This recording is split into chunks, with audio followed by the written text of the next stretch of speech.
Tension filled the boardroom as every eye fixed on the projection screen.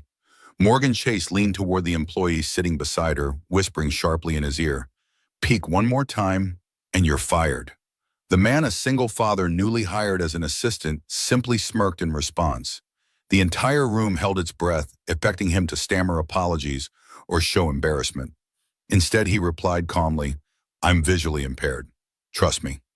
The boardroom fell completely silent, a single sentence that would open a story no one could have imagined. Daniel Foster's fingers moved with practiced precision across his Braille keyboard, the subtle clicks barely audible over the hushed voices of executives discussing quarterly projections.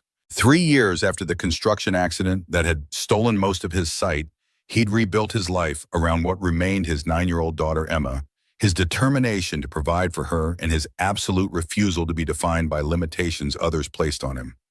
The leather portfolio resting beside his specialized tablet contained the tools of his new reality, adaptive technology that transformed his disability into a different form of ability.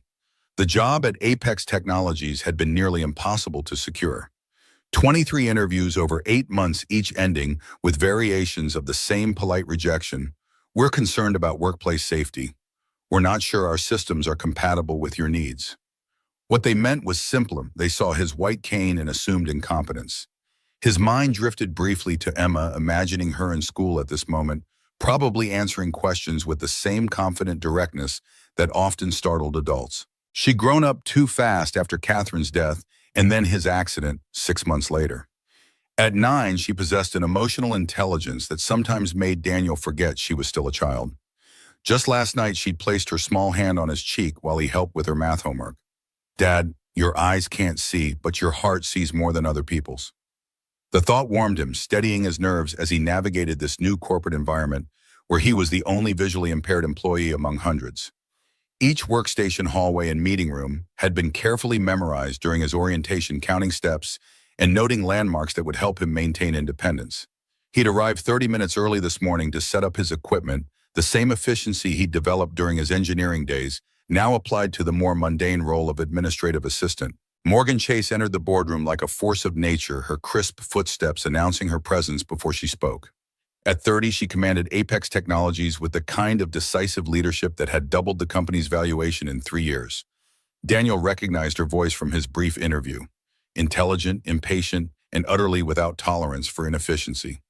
The business magazines called her a visionary. Former employees on job review sites used less flattering terms.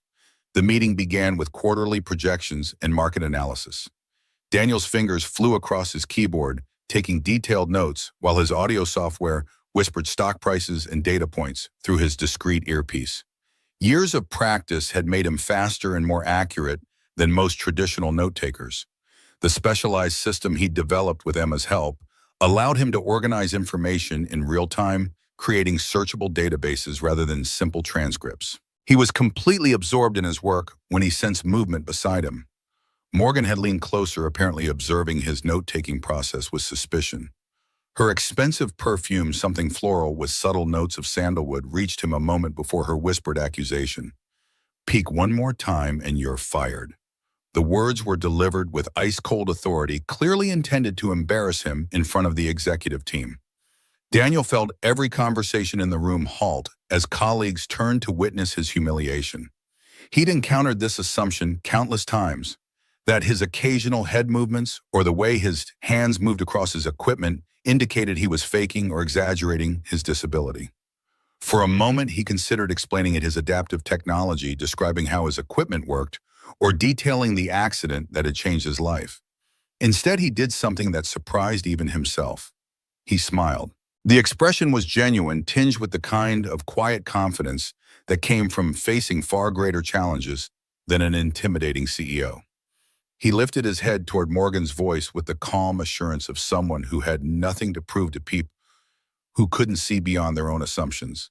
"I'm visually impaired," he said simply, his voice carrying clearly across the silent boardroom. "Trust me." The 2 words hung in the air like a challenge. Daniel heard Morgan's sharp intake of breath, felt the collective tension of 20 executives who suddenly realized they'd witnessed something unexpected. He'd just done what no one ever did to Morgan Chase, called her bluff with unshakable composure. Daniel returned to his note-taking as if nothing had happened, his fingers resuming their practiced dance across the keyboard. But something had shifted in the room's atmosphere. The whispered conversations didn't resume immediately, and he could feel eyes watching him with new curiosity rather than dismissive judgment. For the first time since his accident, Daniel wondered if he'd found a place where his abilities might matter more than his limitations. The meeting continued for another 40 minutes, executives discussing product launches and market strategies, while Daniel documented every word. When the room finally cleared, Morgan's voice stopped him as he reached for his white cane. "Mr. Foster, a word, please." Her tone had shifted from sharp accusation to something more controlled, though equally intense. Daniel had expected this. The direct confrontation, the demand for explanations, possibly even termination, despite his first-day status. He'd been fired before for making employers uncomfortable, for challenging their assumptions about disability and capability. "Of course, Ms. Chase," he replied, settling back into his chair with the calm confidence that had carried him through 3 years of rebuilding his life. Morgan waited until they were alone before speaking. "I owe you an apology." The words weren't what Daniel had expected. In his experience, powerful people rarely acknowledge mistakes, especially to subordinates they just publicly humiliated. "Your assumption was understandable. Many people aren't familiar with adaptive workplace technology." Daniel kept his tone neutral, professional, rather than accusatory. "That's generous, but we both know I was out of line. Your personnel file mentioned visual impairment, but I hadn't taken time to understand what that meant practically." Morgan's voice carried a note of professional acknowledgement rather than personal warmth, but Daniel heard genuine regret beneath the formal tone. Most people don't. They hear visually impaired and assume either complete darkness or complete fabrication. The reality is usually more complicated. "Explain it to me." The request was direct, businesslike, but Daniel sensed genuine curiosity rather than administrative obligation. "I have approximately 15% vision remaining in my left eye, enough to distinguish light and shadow, some basic shapes and movement. My right eye was damaged beyond repair in the accident." "Construction accident?" Morgan was clearly referencing his file. 3 years ago. "Concrete beam failure during a system inspection. I was an IT engineer specializing in safety systems for construction firms. The irony doesn't escape me." Daniel's tone remained matter-of-fact, the way he'd learned to discuss the accident with Emma when she asked questions. "The safety equipment prevented fatal injuries, but debris damaged my optic nerves." "You have a daughter, Emma, 9 years old. She's been my motivation for learning these new systems. Hard to help with homework when you can't see traditional text, so I mastered audio-to-text conversion and braille displays pretty quickly." Daniel smiled slightly, thinking of Emma's patient attempts to describe her art projects or explain math problems they worked through together. "She's become quite the teacher herself." "That must be challenging." "Everything's challenging at first," Daniel replied. "But people adapt. Emma learned to describe things more vividly. I learned to listen more carefully, and we found new ways to connect. Sometimes limitations force you to discover capabilities you didn't know you had." The observation seemed to resonate with Morgan. Though Daniel couldn't see her expression to confirm his impression, he heard her shift in her chair, the soft rustle of fabric suggesting she was leaning forward with interest rather than preparing to dismiss him. "Your note-taking today was remarkably thorough," she said, "more detailed than most assistants manage. Audio processing and voice-to-text conversion allows me to capture verbatim transcripts while simultaneously organizing key points by topic." Daniel explained, "I can have formatted meeting minutes ready for distribution within 20 minutes of adjournment, complete with action items and follow-up assignments." "Show me." Daniel opened his tablet, navigating through practice finger movements across the screen. His voice control software responded to quiet commands, pulling up the meeting transcript and displaying it in large text that Morgan could read, while audio software provided him with the same information through his earpiece. "This is comprehensive," Morgan said, scanning the document. "You've organized statements by speaker, categorized decisions by department, and flagged items requiring follow-up. Most assistants take days to produce minutes, this detailed. Efficiency was essential in my previous career. When you're managing information systems with multiple safety protocols, accurate documentation prevents costly mistakes." Daniel minimized the application and turned toward Morgan's voice. I apply the same principles to administrative work. Morgan's phone buzzed against the conference table, but surprisingly, she ignored it. In Daniel's experience, powerful executives never ignored calls during conversations with subordinates. Her continued attention felt significant. "Why administrative work?" she asked. "With your technical background, there must be IT positions better suited to your qualifications." The question touched on territory Daniel usually avoided discussing with employers. But something in Morgan's tone suggested genuine interest rather than invasive curiosity. Construction sites aren't particularly accommodating to visual impairments. Safety regulations and insurance liability made returning to fieldwork impractical. Office-based IT positions required visual interface with multiple monitors and complex graphics that my adaptive technology couldn't fully access at the time. "So you chose administrative work." "I chose work that would allow me to support my daughter while utilizing skills I could still perform effectively," Daniel corrected gently. "Administrative work isn't a consolation prize. It's a strategic choice that matches my current capabilities with meaningful contribution." The phone buzzed again more insistently. This time Morgan glanced at it with obvious reluctance. "I need to take this," she said. "But Mr. Foster, Daniel, I want to continue this conversation. Would you be available for lunch later this week? I'd like to better understand how to optimize your role here and ensure you have the resources needed for success." The invitation surprised Daniel. Business lunches weren't typically extended to first-day administrative assistants, especially after public confrontations about their capabilities. "Of course," he replied. "I appreciate the opportunity." "Good. Thursday, 12:30. Rossetti's on 5th. And Daniel, your work today was exemplary.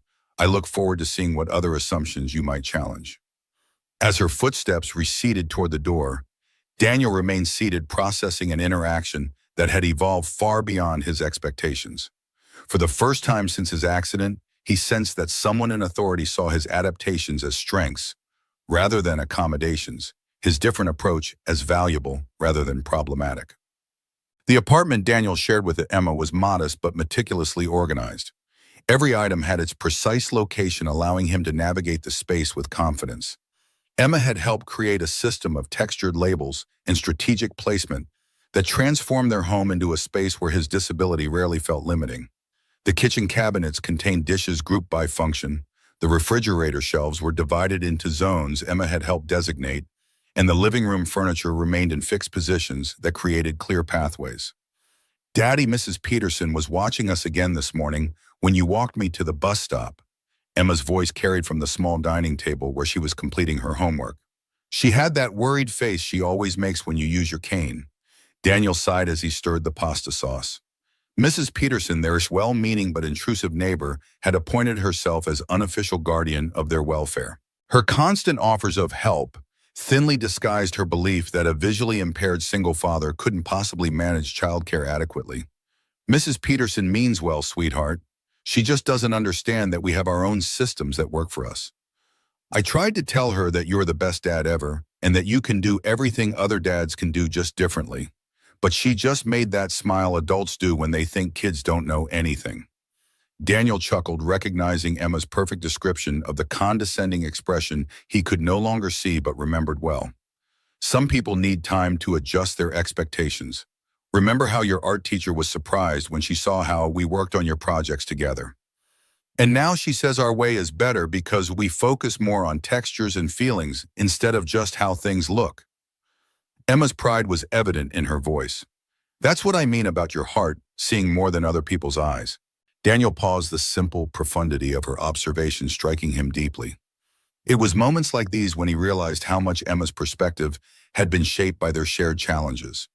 While he sometimes worried about the burden his disability placed on her childhood, she seemed to have developed a wisdom and empathy beyond her years. "How was your day at school?" he asked, bringing their plates to the table, navigating by memory and the subtle sounds of Emma shifting in her chair. "We're studying planets. I got to be Jupiter in the class model because I knew all the facts about the Great Red Spot, and—" Her voice dropped slightly, a subtle change that instantly alerted Daniel to something troubling. "Tyler asked if you were really blind or just pretending." Daniel set down his fork, giving Emma his full attention. "What did you say?" "I told him you can see a little bit with one eye, but not enough to read or drive or stuff like that, and that you have special computers that help you work. Then he asked if that's why mom isn't with us anymore, because you can't see. The innocent cruelty of children never ceased to surprise Daniel. And what did you tell him? I told him that mom died when I was little and it had nothing to do with your eyes, and that we take care of each other just fine. Her voice strengthened with certainty. Then Ms. Martinez heard and told Tyler that families come in all different ways and that he shouldn't ask rude questions. That was a good answer, Em, very grown up. I know. Her chair creaked as she shifted. Dad, do you ever wish you could see like before? The question hung between them, and Emma rarely asked directly, though Daniel knew it often occupied her thoughts. Sometimes, he answered honestly. Mostly when I think about seeing your face clearly again, watching you grow up. But wishing doesn't change reality, and we've built a pretty amazing life with things as they are, haven't we? The best life? Emma agreed, her tone brightening. And anyway, I'm really good at describing things. Like today, the sunset was orange and pink with these long purple clouds that look like stretched out cotton candy. And the trees across the street are turning yellow at the very tops, but still green at the bottom. Daniel smiled, grateful for her detailed descriptions that had become their daily ritual. I can see it perfectly when you describe it that way. Now finish your homework while I clean up, and then we can work on your planet project. Their evening routine continued with the comfortable rhythm they'd established over years of adaptation. Emma read aloud from her science textbook while Daniel used his phone's accessibility features to research additional facts about Jupiter. Together, they created a textured model of the planet using materials Daniel could feel and Emma could see their different perspectives combining to create something neither could have made alone. By the time Emma was tucked into bed, Daniel felt the familiar mixture of exhaustion and satisfaction that defined his life as a single parent with a disability. He sat in the living room with his laptop, the screen reader's mechanical voice quietly reciting work emails as he prepared for his second day at Apex Technologies. One message caught his attention, a meeting invitation from Sarah Thompson, Director of Human Resources, scheduled for tomorrow morning. The subject line read, "Accommodation Review." Daniel's stomach tightened with the familiar anxiety of having to justify his capabilities yet again. Experience had taught him that HR meetings often meant someone had complained or questioned his ability to perform his job. His phone buzzed with a text message from a number he didn't recognize. "This is Morgan Chase, confirming lunch Thursday at Rossetti's. Please let me know if you have any dietary restrictions or accessibility concerns the restaurant should address." The formal tone was softened by the consideration shown in the last sentence, something most people wouldn't think to ask. Daniel replied, thanking her and confirming he had no special requirements. As he set down his phone, he wondered what had prompted Morgan's interest. Was it professional curiosity, administrative due diligence, or something more personal? Whatever her motivation, the lunch represented an opportunity to change perceptions at the highest level of the company. He closed his laptop and moved through the nighttime routine he'd perfected, checking locks and thermostats by touch, navigating the familiar landscape of his home in near darkness that made little difference to his limited vision. Tomorrow would bring new challenges. But tonight, in the quiet apartment with Emma sleeping safely down the hall, Daniel allowed himself to feel something he hadn't experienced in his professional life for 3 years: cautious optimism. The Human Resources office smelled of coffee and artificial pine air freshener. Daniel sat across from Sarah Thompson, hearing the subtle sounds of her fidgeting with a pen as she reviewed documents on her desk. His cane rested against his chair, a visible symbol of the very thing they were discussing. "Mr. Foster, I want to be clear that this meeting is standard procedure for all employees with accommodation needs. We're committed to ensuring you have everything necessary to perform your role effectively." Her voice was carefully neutral, professional, without warmth. The incident in yesterday's executive meeting, however, raises some concerns about communication protocols. Daniel maintained his composure, having anticipated this direction. "By incident, I assume you're referring to the misunderstanding with Ms. Chase." "Yes, while Ms. Chase has acknowledged her error, the situation highlights potential challenges in workplace interactions. Some executives have expressed concern about how your condition might affect team dynamics." There it was, the familiar transformation of his disability into a workplace problem to be managed. My visual impairment doesn't affect my ability to complete assigned tasks. As for team dynamics, clear communication and education usually address any initial discomfort colleagues might feel. Sarah's chair creaked as she leaned forward. Of course, that's why I've scheduled a sensitivity training session for next week. But there's also the matter of a reporting structure. Given Ms. Chase's interest in your accommodation needs, we're considering whether your position might be better suited under James Parker in IT, rather than direct reporting to the executive office. Daniel recognized the careful phrasing for what it was, an attempt to distance him from the executive team where his disability might be more visible and potentially uncomfortable. My current role supports the executive office specifically because of my documentation skills. Moving me to IT would underutilize those capabilities and potentially disrupt workflows already established. Mr. Foster, this isn't about capability, it's about appropriate placement. Sarah's tone had sharpened slightly. Additionally, Ms. Chase has requested a one-on-one lunch meeting with you, which raises concerns about professional boundaries. The implication was clear. Morgan's interest was being interpreted as potentially inappropriate or problematic. Ms. Chase expressed interest in better understanding how to optimize my role and ensure I have necessary resources. That seems entirely appropriate for a CEO concerned with employee effectiveness. A knock at the door interrupted them. The door opened and Daniel recognized James Parker's voice. Sorry to interrupt, Sarah. I was told you wanted to see me about Daniel's position. Yes, James, please join us. Sarah's tone shifted to something more collegial. We're discussing whether Daniel's skills might be better utilized in your department given his technical background. James settled into a chair beside Daniel.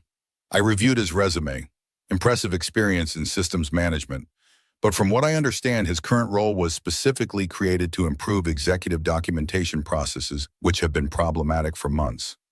That's correct, Sarah acknowledged, but given his disability, his adaptive technology actually makes him more efficient than conventional methods.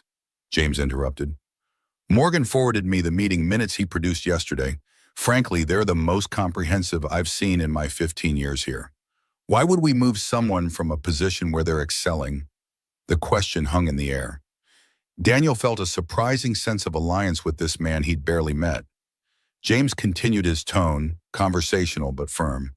My nephew is deaf, works as a sound engineer, believe it or not. Uses specialized equipment that lets him see sound patterns most people can't detect. Won awards for his work. Taught me that different isn't less. Sometimes it's more. Daniel heard Sarah shifting uncomfortably. Of course we're not suggesting Mr. Foster's work is substandard. We're simply concerned about integration and communication challenges. The only communication challenge I witnessed was Morgan assuming something incorrect, being corrected respectfully, and then taking appropriate steps to better understand the situation. James's matter-of-fact assessment cut through the careful corporate language. Seems like the system worked exactly as it should. Daniel sensed the dynamics shifting in the room. James Parker, with his senior position and decades of experience, was effectively blocking the subtle discrimination being couched in terms of appropriate placement and team dynamics. Well, Sarah said finally, if both you and Ms. Chase feel strongly about Mr. Foster's current placement, we'll maintain the existing arrangement. But I still have concerns about the lunch meeting. It's unusual for the CEO to take such interest in a new administrative assistant. Morgan takes interest in anything that improves efficiency, James replied, and anyone who stands up to her with facts rather than intimidation. Those are rare qualities she respects. The meeting concluded with Sarah reluctantly agreeing to keep Daniel in his current position while monitoring the situation. As they left her office, James spoke quietly to Daniel. Jason Mills from accounting has been complaining about your equipment taking up extra space in the shared workroom. Ignore him. He complained about the coffee machine being too loud last month. Thank you for your support in there, Daniel said, as they walked down the hallway, his cane tapping lightly against the floor. It's not always easy to find allies in new workplaces. I meant what I said about my nephew. Watching how people treated him taught me a lot about assumptions and limitations. James paused at the elevator. Morgan doesn't take interest in people unless she sees something valuable. Whatever impressed her yesterday, keep doing it. She doesn't give second chances often, but when she does commit to someone, she's fiercely loyal. The elevator arrived and James stepped inside. One more thing. There's an IT project coming up for adaptive technology integration. When you're settled in, I'd like your input. Your perspective would be valuable. As the elevator doors closed, Daniel stood momentarily still, processing the unexpected alliance and opportunity that had just presented itself. The corporate world he'd navigated since his accident had rarely offered either so readily. The next 2 days passed with a mixture of routine tasks and subtle workplace politics. Daniel became aware of the whispered conversations that stopped when he approached the curious glances from colleagues trying to assess his capabilities and the occasional uncomfortable silence when someone wasn't sure how to interact with him. These were familiar challenges in new environments, and he navigated them with practiced patience. On Thursday morning, he received a message from Morgan's assistant confirming their lunch appointment and providing detailed directions to Rossetti's. The level of consideration, including information about the restaurant's layout and entrance accessibility, suggested Morgan had specifically requested these details be included. Rossetti's was not what Daniel expected. Rather than the formal corporate dining room he'd anticipated, the restaurant had the intimate atmosphere of a family-owned establishment.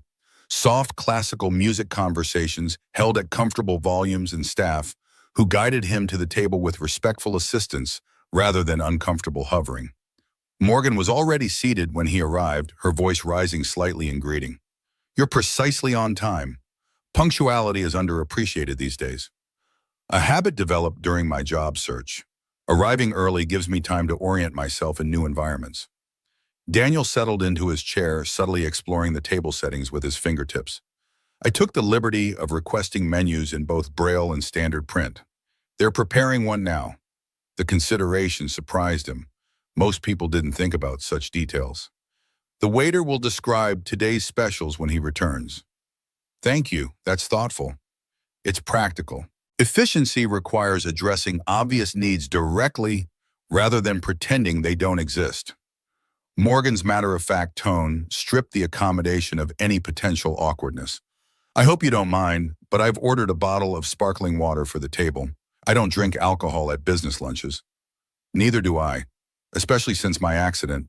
Alcohol affects my remaining vision and spatial orientation." The waiter arrived with menus, including one with Braille overlay that allowed Daniel to review options independently. After they ordered, Morgan shifted the conversation from pleasantries to purpose with characteristic directness. "Your summary of the Nexus project was remarkably insightful. You identified integration challenges our development team has been downplaying for months." Her tone conveyed genuine appreciation. "Most importantly, you presented problems alongside potential solutions rather than simply highlighting obstacles." That approach was standard in my previous role. Safety systems require identifying failure points before they become critical. Daniel took a sip of water. "The timeline concerns me most. The architecture is sound, but the implementation schedule doesn't account for integration testing across different platforms. Exactly my assessment, though the project leads insist otherwise." Morgan seemed pleased by their aligned thinking. "This is precisely why I wanted to discuss expanding your role. Your technical background combined with your documentation skills creates a valuable perspective most executives lack. I'm interested, but I should be transparent about my limitations. Complex visual interfaces remain challenging even with my adaptive technology. Certain aspects of project management would require modifications to standard workflows. Modifications that might benefit everyone, not just you." Morgan's response came without hesitation. "I've been reviewing your personnel file and research on adaptive workplace technologies. Many of the tools you use could improve efficiency for all employees, regardless of ability status." The conversation paused as their food arrived. Daniel navigated his plate with practiced movements, having developed techniques that allowed him to dine independently without drawing attention. He noticed Morgan didn't fill conversational space with unnecessary talk. Another unexpected consideration that made the interaction more comfortable. "May I ask what prompted your interest in adaptive technologies? Most executives don't personally involve themselves in accommodation details." Daniel kept his tone curious rather than challenging. 3 factors. First, practical business interest. Inefficient processes waste resources regardless of why they exist. Second, competitive advantage. Diverse perspectives lead to better innovation. Third, she paused, her voice shifting almost imperceptibly, Personal experience. My younger brother has dyslexia. I watched him struggle with educational systems designed for neurotypical students, then excel when given appropriate tools. The personal disclosure was unexpected from someone with Morgan's carefully maintained professional persona. That experience shapes perspectives in ways theoretical knowledge can't. Precisely, which brings me to my proposal. Morgan's voice returned to its businesslike efficiency. I want to create a new position. Technical documentation specialist reporting directly to me. You would review project specifications, translate technical requirements into executive summaries, and identify potential integration challenges before they become critical failures. The opportunity aligned perfectly with Daniel's skills while accommodating his disability. That sounds ideal, but wouldn't creating a new position raise questions? I've already noticed some concern about your interest in my work. Office politics. Morgan dismissed the issue with audible disdain. Robert Hamilton and Sarah Thompson believe I'm letting personal factors influence business decisions. They're partially correct. I personally value efficiency and competence, which influence every business decision I make. Daniel appreciated her directness. And the fact that you're creating a position for someone with a disability doesn't concern you from a perception standpoint. I'm creating a position that leverages specific skills to address an existing business need. Your disability is relevant only insofar as it's contributed to the development of those skills. Morgan's voice carried absolute conviction. Anyone who sees it differently is revealing their own biases, not mine. The statement resonated with Daniel's own philosophy about his condition. I don't view these adaptations as limitations, but as different skills, like learning another language. Exactly. Different tools for different needs. Morgan seemed to appreciate the analogy. Now there's something else I wanted to discuss. Your daughter, Emma. You mentioned she's 9. The shift in topic surprised Daniel. Yes, 4th grade, extremely bright, especially in science. You're raising her alone since your wife passed away.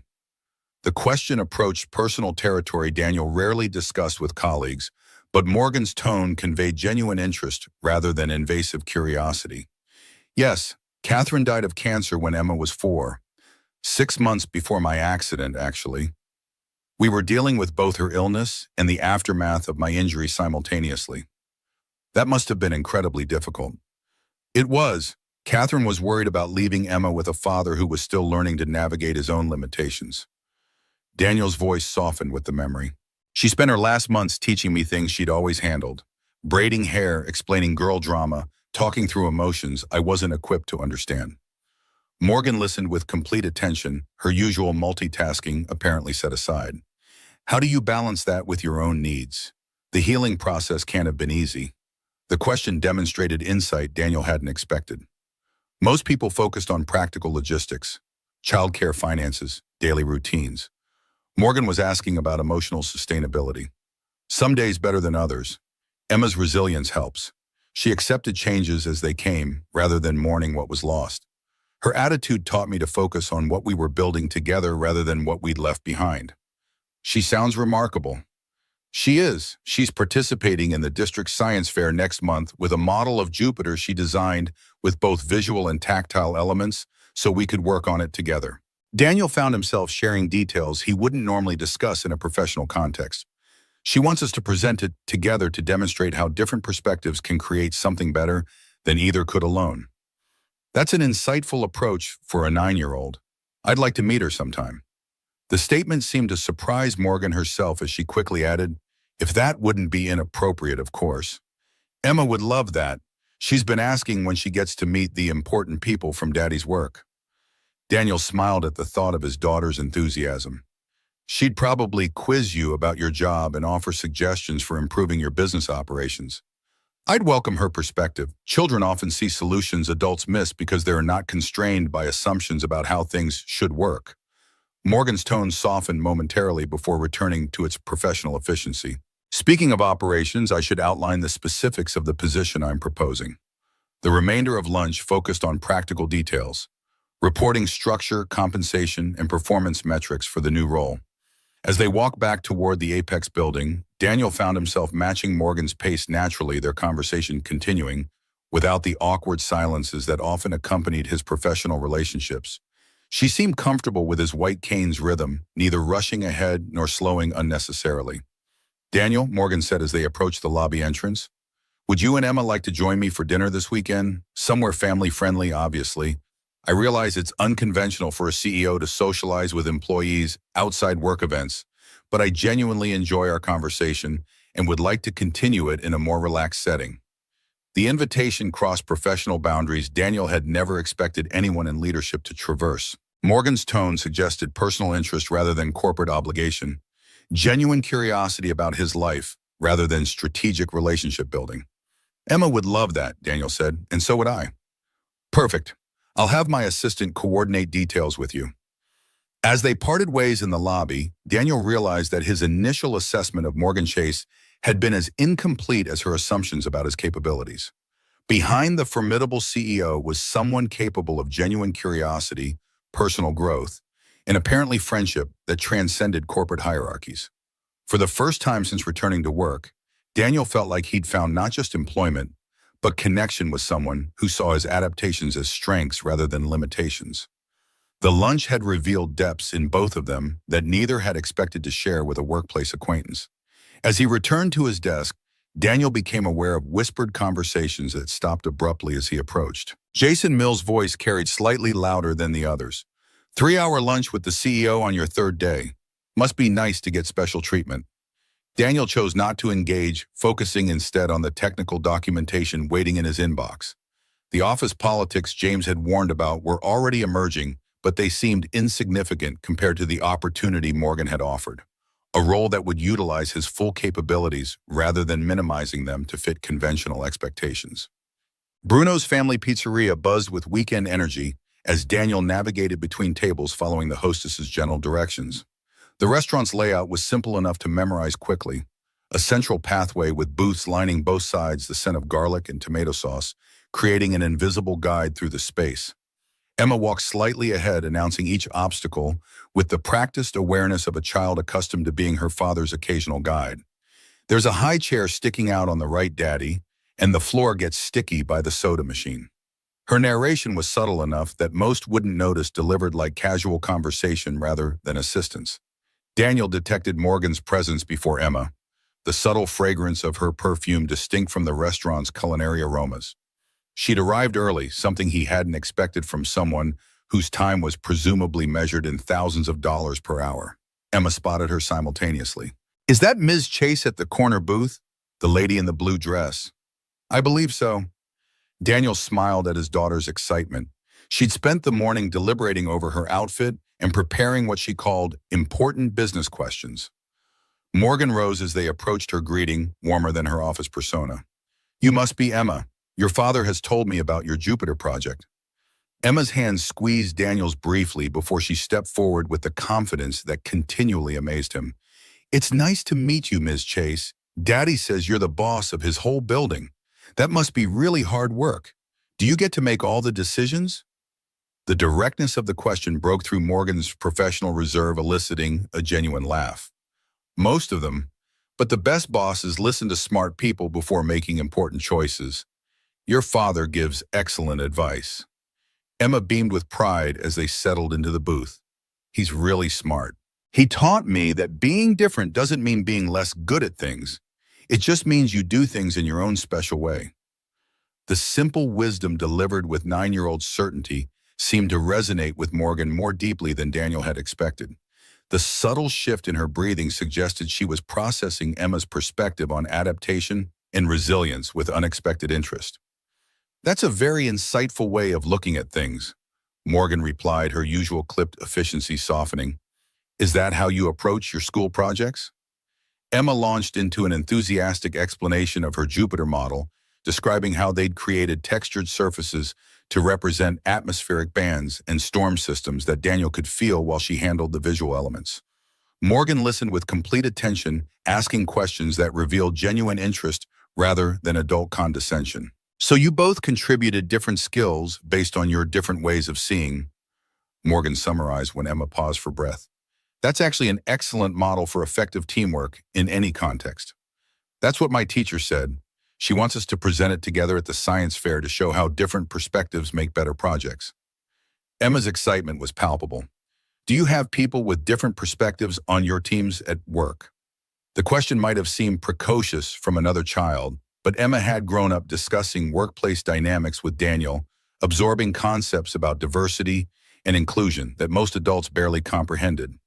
Morgan seemed momentarily startled by the sophisticated inquiry coming from a 9-year-old. Not as many as we should, she admitted with surprising candor. That's something I'm working to change. The conversation flowed with unexpected ease throughout dinner, Morgan gradually shedding the polished corporate persona that Daniel had assumed was her only mode of interaction. She answered Emma's questions about running a technology company with thoughtful consideration, explaining complex concepts in accessible terms without talking down to her. By the time they were sharing dessert, a massive ice cream sundae that Emma had insisted they needed to experience, the atmosphere felt remarkably comfortable. Daniel found himself sharing stories about Emma's early childhood and their adjustments after his accident, topics he rarely discussed with anyone outside their immediate circle. After the accident, I was terrified of failing her. He admitted the vulnerability surprising even himself. Catherine had been gone just 6 months, and suddenly I couldn't see Emma's artwork or read her bedtime stories the way I always had. What did you do? Morgan's question carried genuine curiosity. We invented new ways to share those experiences. Emma would describe her drawings in extraordinary detail, and we found books with tactile elements I could follow along with my fingers while reading the Braille overlay. Emma nodded enthusiastically. And now we have our special good-night routine where I describe the sunset every evening before bed. Daddy says I help him see with words. You do, sweetheart. Better than any technology. The emotion in Daniel's voice was impossible to disguise. Morgan was quiet for a moment, seemingly processing this glimpse into their relationship. You've created something remarkable together. A partnership built on mutual support rather than limitation. The observation struck Daniel as unusually perceptive. Most people viewed his relationship with Emma through the lens of sacrifice, a child forced to grow up too quickly to accommodate her father's disability. Morgan had immediately recognized the reciprocity and strength at its core. As they prepared to leave, Emma excused herself to visit the restroom, leaving Daniel and Morgan momentarily alone. The slight awkwardness of transitioning from professional colleagues to something more personal settled between them. Thank you for including Emma tonight. She doesn't get many opportunities to socialize with my colleagues. Daniel filled the silence with gratitude that was genuine but safe. She's extraordinary, insightful, empathetic, articulate, qualities many adults never develop. Morgan's voice carried a note of something deeper than professional admiration. She reminds me of myself at that age, except with emotional intelligence I didn't acquire until much later, if at all. The personal disclosure hovered between them, neither fully acknowledged nor dismissed. Before Daniel could respond, Emma returned, already launching into a new thread of conversation about the restaurant's ice cream selection and whether they should conduct a systematic comparison of local dessert options. As they parted ways outside the restaurant, Morgan surprised both Daniel and Emma with an unexpected invitation. There's a technology exhibit at the Science Museum next weekend focused on accessibility innovations. Would you both be interested in going? They're showcasing some remarkable advances in adaptive technologies. Emma's excitement was immediate and vocal. Can we go, Daddy? Please. The invitation represented another step across the invisible boundaries, separating work relationships from personal ones. Daniel hesitated, briefly aware of the potential complications. That sounds wonderful. If you're sure it wouldn't be imposing on your weekend. Not at all. I've been meaning to see the exhibit, and experiencing it with someone who uses adaptive technology daily would be particularly valuable. Morgan's explanation was practical, maintaining plausible professional interests, while the warmth in her voice suggested something more personal. They confirmed details, and as Morgan's car pulled away from the curb, Emma slipped her hand into Daniel's with a satisfied sigh. I like her, Daddy. She doesn't talk to me like I'm a baby, and she looks at you like she sees the real you, not just your eyes. The observation, delivered with a child's unfiltered honesty, lingered in Daniel's thoughts long after Emma had fallen asleep that night. Morgan Chase was becoming something he hadn't anticipated when he accepted the position at Apex Technologies. Not just an employer or even an ally, but possibly a friend. The implications of that shift, both personally and professionally, were complex and potentially fraught with complications. Monday morning brought a sharp return to corporate reality. As Daniel stepped off the elevator, the usual murmur of office conversation died briefly before resuming at a noticeably lower volume. Jason Mills stood near the coffee station with two colleagues, their posture and sudden silence making it clear they had been discussing him. James Parker intercepted Daniel before he reached his desk. "Heads up, Robert Hamilton is in Morgan's office. Sarah Thompson is with them. Closed-door meeting for the past 30 minutes. The implication was clear. The dinner with Morgan had accelerated whatever concerns Sarah had raised previously. "Thanks for the warning. Any idea what specifically triggered this? Someone saw you all at the pizza place Saturday night. Office gossip travels at light speed, especially when it involves the CEO. James kept his voice low. Hamilton has always been conservative about internal relationships. He's from the old school of corporate hierarchy where executives don't fraternize with staff. Daniel nodded, processing this new complication. The dinner was Morgan's idea. She wanted to meet Emma after hearing about her science project. Your daughter was there too. James seemed surprised. That actually might help, makes it more of a family-friendly outing than anything that could be misinterpreted. He glanced toward Morgan's office. Just be prepared. Hamilton may want to speak with you directly. The warning proved prescient. Within an hour, Sarah Thompson appeared at Daniel's desk, her professional smile not quite reaching her eyes. Mr. Foster, Mr. Hamilton would like a few minutes of your time. He's in the small conference room. Daniel gathered his cane and tablet, maintaining a composed exterior despite the anxiety building beneath the surface. As an administrative assistant, just 1 week into the job, being summoned by the chairman of the board was unprecedented and concerning. Robert Hamilton projected authority without effort, his voice carrying the confident resonance of someone accustomed to power. Mr. Foster, please sit down. I understand you've made quite an impression during your first week. The statement could be interpreted multiple ways, forcing Daniel to respond carefully. I've been focused on performing my duties effectively while adapting to Apex's corporate culture. Yes, your performance has been noted. Ms. Chase speaks highly of your technical insights, which is unusual given her typically critical assessment of new employees. Hamilton's chair creaked as he leaned forward. She's also proposed creating a specialized position reporting directly to her. Again, unusual for someone with your limited tenure. Daniel maintained his composure. The position would leverage my background in systems engineering along with my documentation skills. It addresses a specific need for technical translation between development teams and executive leadership. So I've been told. Hamilton's tone remained neutral, but carried undertones of skepticism. I'm more concerned with the accelerated timeline and the apparent personal interest Ms. Chase has taken in your situation. Socializing outside the office after less than a week of employment raises questions about professional boundaries. The implication was unmistakable. Daniel felt a flash of indignation, but kept his response measured. If you're referring to dinner at Bruno's Pizzeria, that was a family-friendly outing that included my 9-year-old daughter. Ms. Chase expressed interest in meeting Emma after hearing about her science project. Your daughter was present. Something in Hamilton's tone shifted slightly. Yes, Emma has been asking to meet the people I work with. Ms. Chase was kind enough to accommodate that interest in a completely appropriate setting. Hamilton was silent for a moment, apparently recalibrating his assumptions. I see. That context wasn't made clear to me. The subtle accusation toward whoever had reported the dinner, likely Sarah Thompson, hung unspoken between them. Mr. Foster, let me be direct. Apex Technologies maintains certain standards regarding professional relationships, particularly those crossing hierarchical boundaries.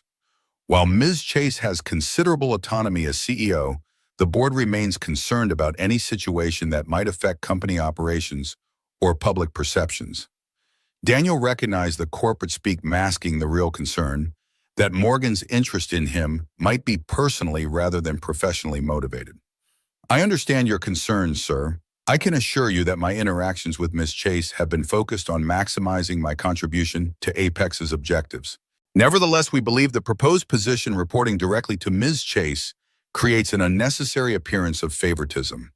The board recommends that if your role is to be expanded, you should report to James Parker in IT, maintaining appropriate organizational distance from the executive office. The recommendation was clearly a mandate. Daniel weighed his response carefully, recognizing the delicate balance between standing his ground and antagonizing someone with the power to terminate his employment. With respect, Mr. Hamilton, the value of the proposed position lies in its direct connection to executive decision-making. Filtering technical assessments through additional management layers would diminish their impact and timeliness. Hamilton's surprise at being challenged was evident in his momentary silence. You seem remarkably confident for someone still in a probationary period, Mr. Foster. I'm confident in my assessment of efficient information flow, sir. It's the same principle that guided my work in safety systems. Critical information needs direct pathways to decision makers without dilution through intermediary interpretations. The tense moment was interrupted by Morgan's unannounced entrance. Her voice carried the controlled anger of someone maintaining professionalism against significant provocation. Robert, when you schedule meetings with my direct reports, professional courtesy suggests notifying me first. Hamilton straightened, clearly irritated by the interruption. Ms. Chase, we were simply clarifying organizational protocols regarding the new position you have proposed. A position that falls under my authority as CEO, not the board's micromanagement. Morgan moved to stand beside Daniel's chair, a subtle but clear statement of alliance. Unless the board is formally challenging my operational decisions, the corporate power struggle crystallized in that moment. Hamilton representing traditional hierarchy and separation, Morgan defending her authority to structure her team as she saw fit. Daniel found himself at the center of a conflict much larger than his individual position. Hamilton rose, signaling the meeting's end. The board has expressed its recommendations. Final decisions remain yours, of course, though I hope you'll consider the broader implications for organizational culture. His departure left a charged silence in the small conference room. Morgan waited until his footsteps faded before speaking. I apologize for that ambush. Sarah has been feeding Robert concerns about inappropriate influence since our lunch meeting. The dinner with Emma escalated his intervention. Daniel shook his head. No need to apologize. Corporate politics exist everywhere. I'm just usually not important enough to be at the center of them. A brief laugh escaped Morgan's genuine amusement, breaking through her professional armor. An admirably pragmatic perspective. Still, you shouldn't have to defend yourself against Robert's insinuations. Actually, Emma's presence seems to have derailed whatever narrative he was constructing. Apparently, bringing my daughter changed the context significantly. Of course it did. Even Robert wouldn't suggest impropriety with a 9-year-old present. Morgan's frustration was evident.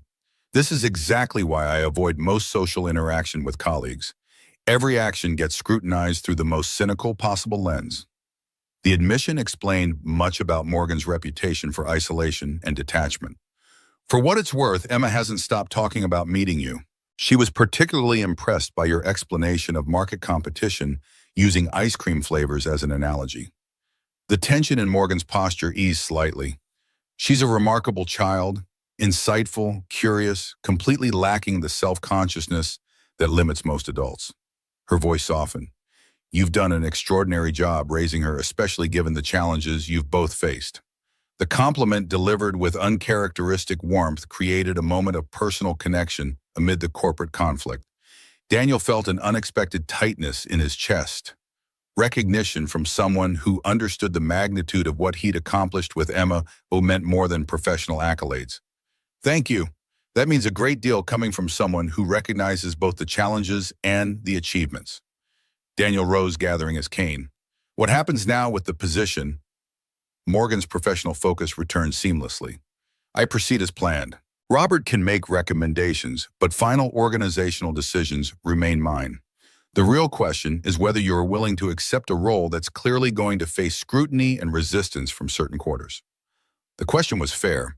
Accepting the position would place Daniel at the center of ongoing corporate politics, making his work life potentially more complicated. Is the position still reporting directly to you? Because if so, I'm absolutely interested, regardless of Robert Hamilton's concerns.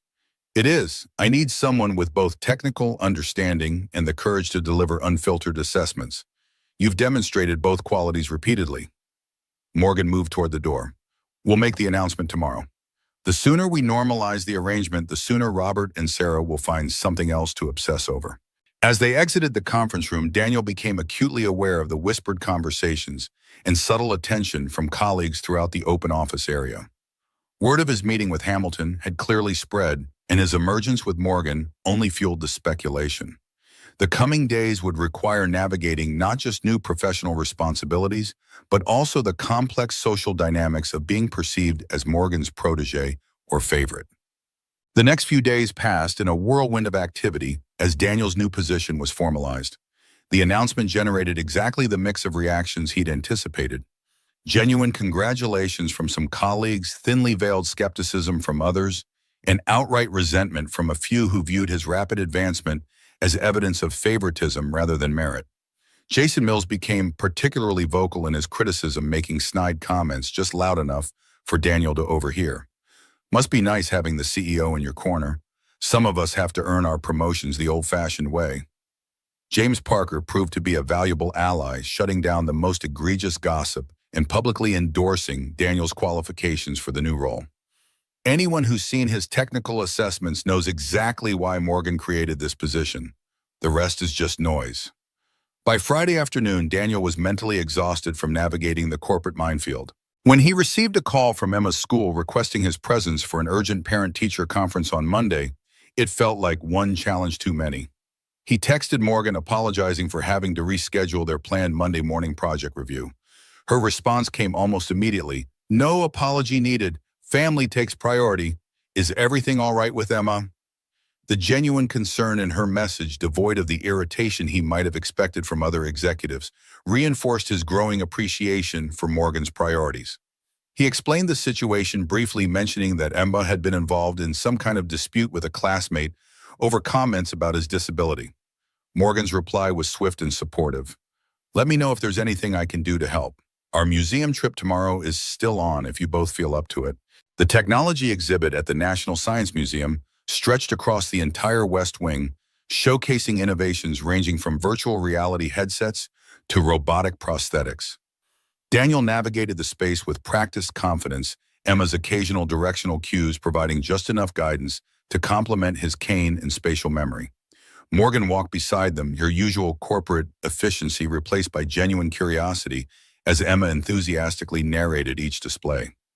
This one translates visual information into tactile sensations, Emma explained, guiding Daniel's hand to a device that converted camera input into patterns of vibration on the skin. It's like your Braille reader, but for seeing the world instead of just words. Daniel felt the subtle vibrations shift as Emma moved the camera, creating a rudimentary tactile map of their surroundings. The technology was remarkable, but still primitive compared to the nuanced information human vision provided. Interesting concept, but the resolution needs significant improvement. That's exactly what I was thinking, Morgan agreed, examining the technical specifications.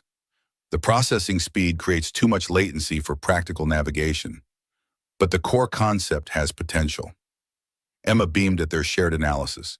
You both talk about technology the same way, always thinking about how to make it better instead of just saying it's cool. The observation highlighted the unexpected commonalities between Daniel and Morgan that had emerged over the past weeks. Despite their different backgrounds and circumstances, they shared an analytical approach to problem solving and a practical assessment of both possibilities and limitations. As they moved through the exhibit, Daniel became aware of subtle shifts in the dynamics between them. Morgan had begun the day maintaining a careful professional distance, but as hours passed, the boundaries softened. She asked Emma questions about school, offered genuine interest in her science fair preparations, and occasionally touched Daniel's arm to guide him toward interesting displays, the contact lingering just slightly longer than necessary for practical assistance.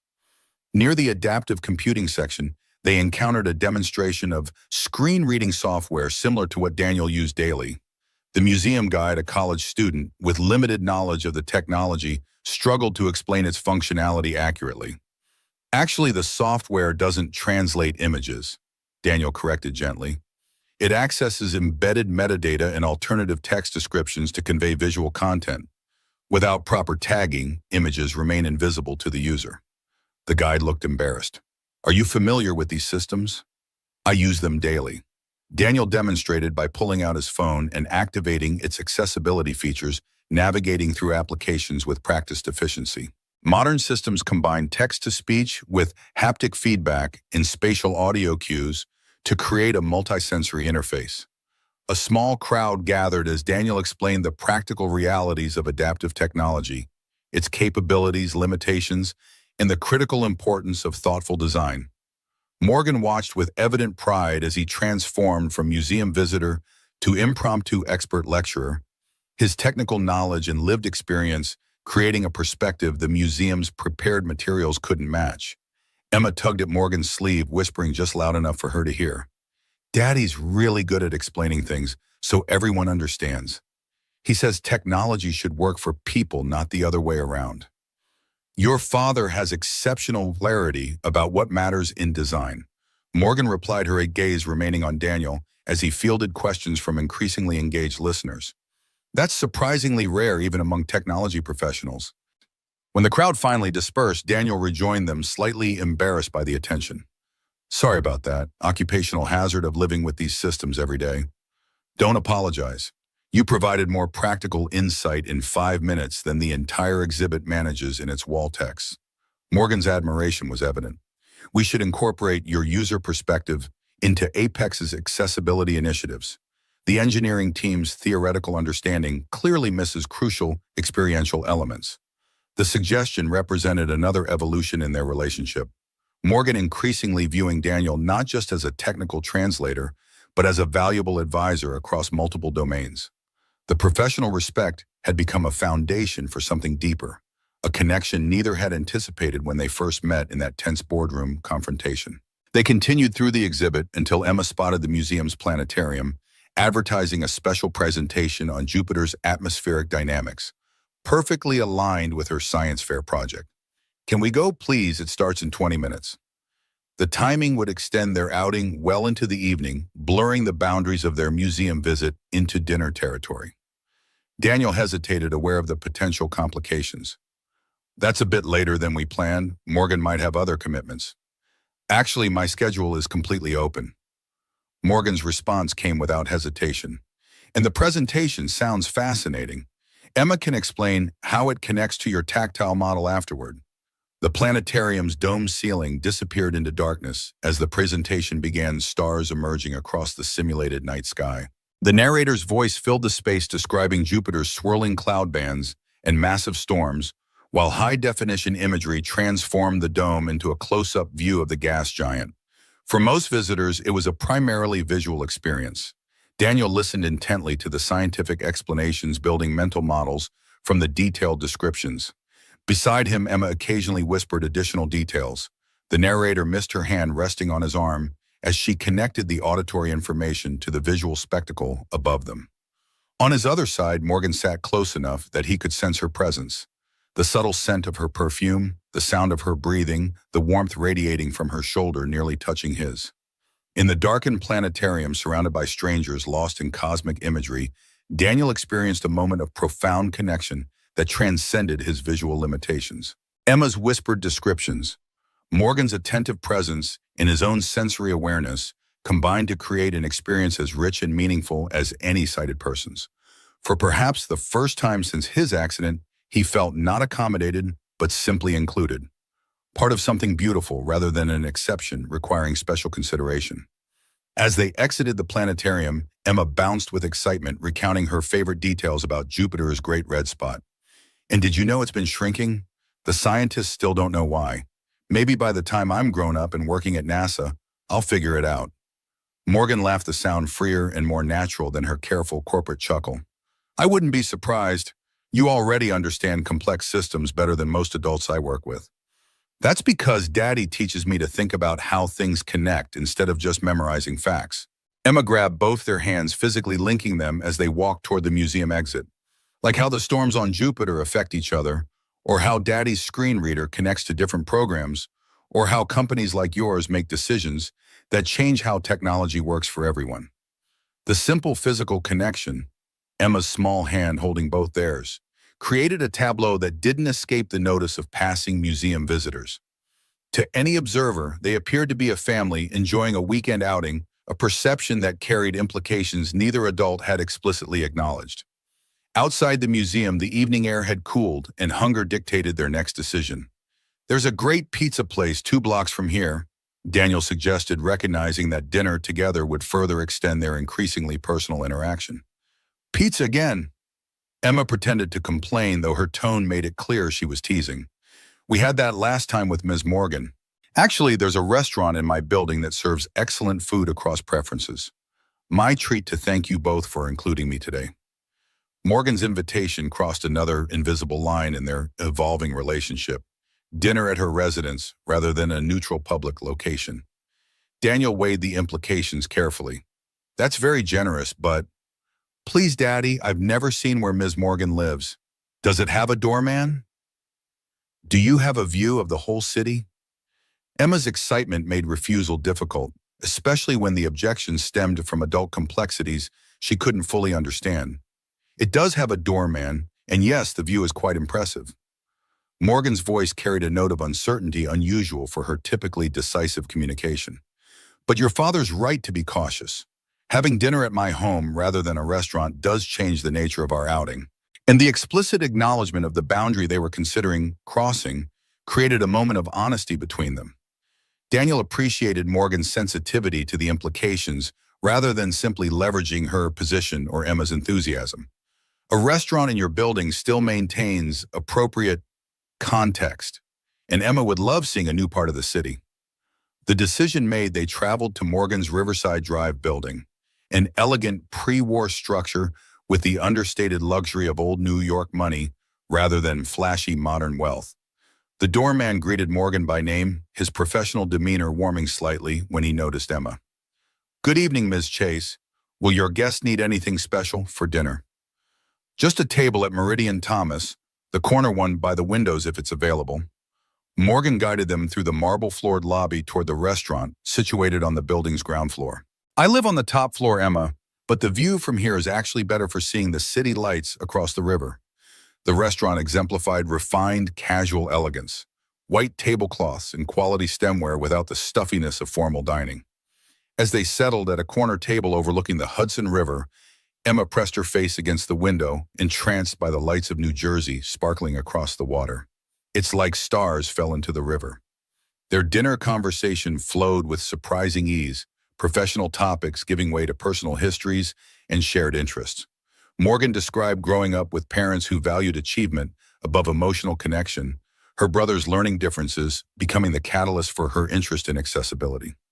Daniel shared stories from his engineering days, technical challenges that had prepared him for the more fundamental adaptations his accident would later require. Emma contributed her unique perspective on both their worlds, her observations often cutting through adult complexities with disarming clarity. "It's funny how grown-ups make everything so complicated. Daddy needed a job where he could use his brain since his eyes don't work so well. You needed someone who understands both computers and people. It's like a puzzle where the pieces fit perfectly, but everyone keeps saying the puzzle shouldn't be put together." The innocent assessment of their situation brought shared laughter and a moment of recognition. Perhaps the barriers between them existed more in external expectations than in their own experience.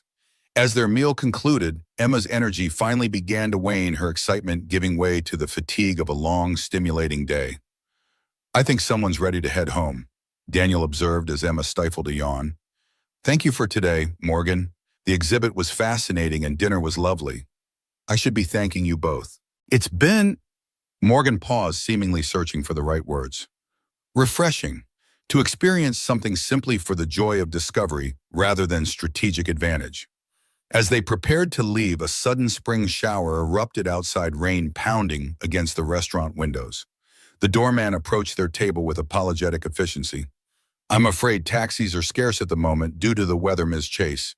I've called for a car service, but there's a 20-minute wait minimum." "We can wait in the lobby," Daniel began, but Morgan interrupted with an alternative. "My apartment is just upstairs. You're welcome to wait there until the car arrives. It would be more comfortable than the lobby, especially for Emma."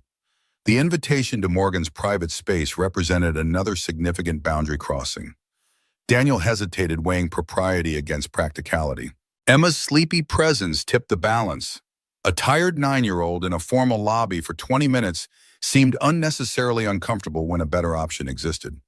That would be very kind if you're sure it's not an imposition. Morgan's penthouse occupied the building's entire top floor, the elevator opening directly into a spacious foyer of marble and muted lighting. The apartment extended in multiple directions, its scale impressive even to someone who couldn't see its full visual impact. Daniel oriented himself through acoustic feedback, the subtle echo of high ceilings, the dampened sound of plush carpeting, in some areas contrasting with the gentle resonance of hardwood in others. This is amazing.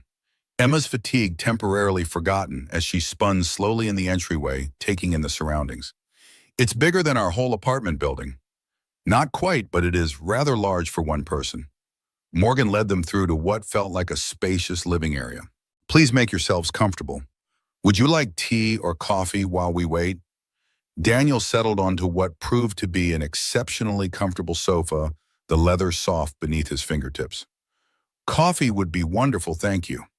As Morgan moved toward what he presumed was the kitchen, Emma wandered the space with the curious exploration of a child discovering a new world. Miss Morgan, you have so many books, and your piano is beautiful. Do you play? My parents insisted on lessons from age 5 through college. I rarely find time now, unfortunately. Morgan's voice carried from the kitchen the sound of coffee preparation, providing a domestic counterpoint to her usual executive presence. Feel free to explore, Emma. Nothing in the living room is fragile or off-limits. Daniel listened to Emma's delighted discoveries, her running commentary creating a verbal map of Morgan's private space.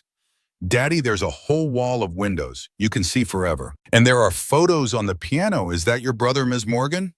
He looks like you around the eyes. The domestic scene unfolding, coffee brewing, Emma exploring conversation, flowing naturally between private spaces, created an intimacy none of them had anticipated when the day began. Daniel sensed Morgan's return before she spoke, the subtle change in air current and the scent of coffee preceding her. Cream and sugar. Her voice came from directly beside him, closer than strictly necessary for passing a cup of coffee. Just a little cream, thank you. Their fingers brushed as she handed him the cup, the brief contact, sending an unexpected current of awareness between them. Your home is beautiful from what Emma's enthusiastic descriptions suggest. It's architecturally impressive, but has always felt more like a showcase than a home. Morgan settled beside him on the sofa, the cushions shifting slightly under her weight. Efficient for entertaining business associates, less conducive to actual living. Emma had discovered Morgan's collection of geological specimens displayed in a glass cabinet. These rocks are amazing. Look at the colors in this one, Daddy. It's purple and green and sparkly all at once. That's fluorite from a mine in Illinois. Morgan explained, a new warmth entering her voice as she discussed something clearly personal rather than professional. Collecting minerals was my one rebellion against my parents' emphasis on practical achievements. They considered it frivolous, which naturally made it more appealing. Daniel smiled at this glimpse of a younger, defiant Morgan. We all find our small resistances. Mine was restoring vintage motorcycles. Impractical, occasionally dangerous, utterly absorbing. Do you miss it, the motorcycles? Morgan's question touched on the larger issue of what had been lost to his accident.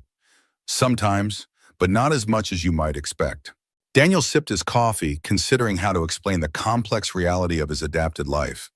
After the initial grief passes, you realize that who you are isn't defined by what activities you can perform.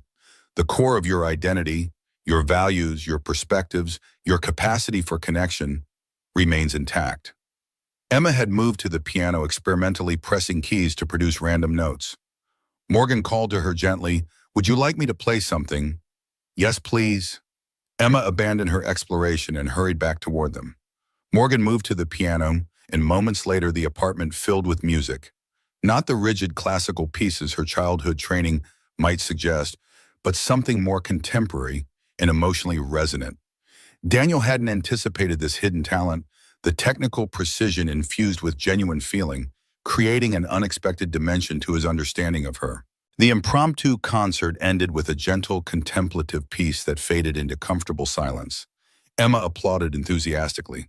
That was beautiful. Daddy, wasn't that amazing?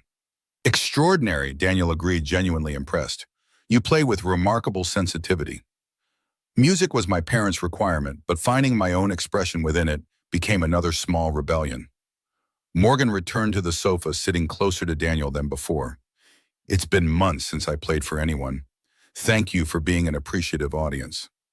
The doorman called to inform them their car had arrived, bringing their unexpected domestic interlude to a close. As they prepared to leave, Emma hugged Morgan impulsively. Thank you for the best day ever. Your house is amazing, but you know what's even better. You made Daddy smile all day. The real smile that reaches his eyes, not the polite one he uses when people are being weird about his cane. The innocent observation hung in the air between the adults as Emma collected her coat. Morgan's voice was softer than Daniel had ever heard it when she finally responded. That might be the nicest compliment I've ever received, Emma. In the elevator descending to the lobby, an unspoken recognition settled between them. Their relationship had evolved beyond professional collaboration, beyond casual friendship, into something neither had named but both increasingly valued. The day had revealed compatibility and connection neither had been seeking, but now couldn't ignore. The doorman held the building's entrance open as rain continued falling outside. Morgan walked them to the waiting car, her hand briefly touching Daniel's arm in a gesture that communicated more than words could efficiently express. Text me when you get home safely. The roads can be treacherous in this weather. And the simple request acknowledged mutual concern, the beginning of caring about each other's well-being beyond professional courtesy. I will. Thank you again for today. As the car pulled away from the curb, Emma leaned against Daniel's shoulder, fatigue finally overcoming her excitement.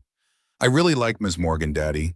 She sees you the same way I do, not just your eyes, but all of you. The observation, delivered with a child's unfiltered honesty, crystallized what had been gradually emerging in Daniel's consciousness. Morgan Chase had indeed come to see him completely. His capabilities, his adaptations, his strengths and vulnerabilities, without reducing him to either his disability or his compensation for it. That perspective was vanishingly rare in his experience, a precious recognition of his whole self that most people seemed incapable of achieving. Later that night, after Emma had fallen asleep, Daniel sent the promised text confirming their safe arrival home. Morgan's response came almost immediately. Thank you for sharing your day with me. Emma's perspective on the world is extraordinary, clearly influenced by your approach to life. You've created something remarkable together.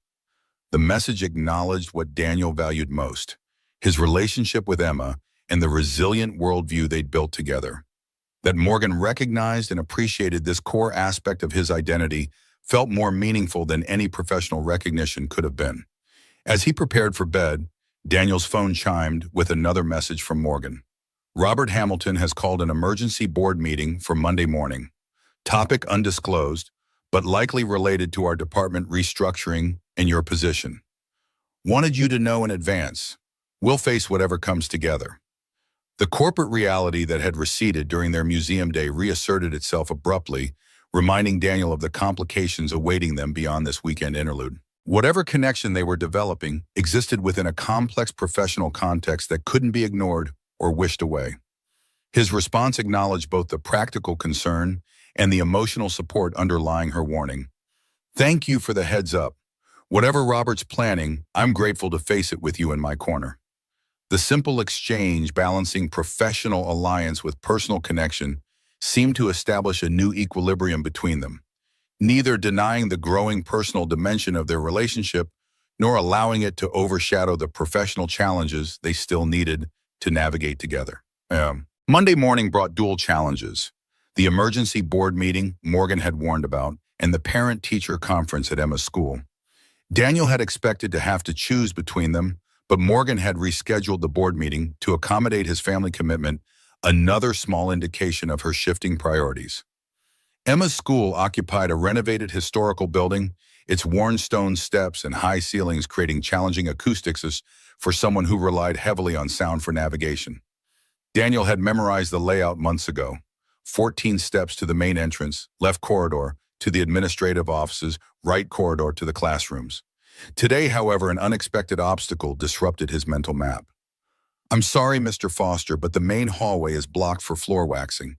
You'll need to use the side entrance and go through the gymnasium.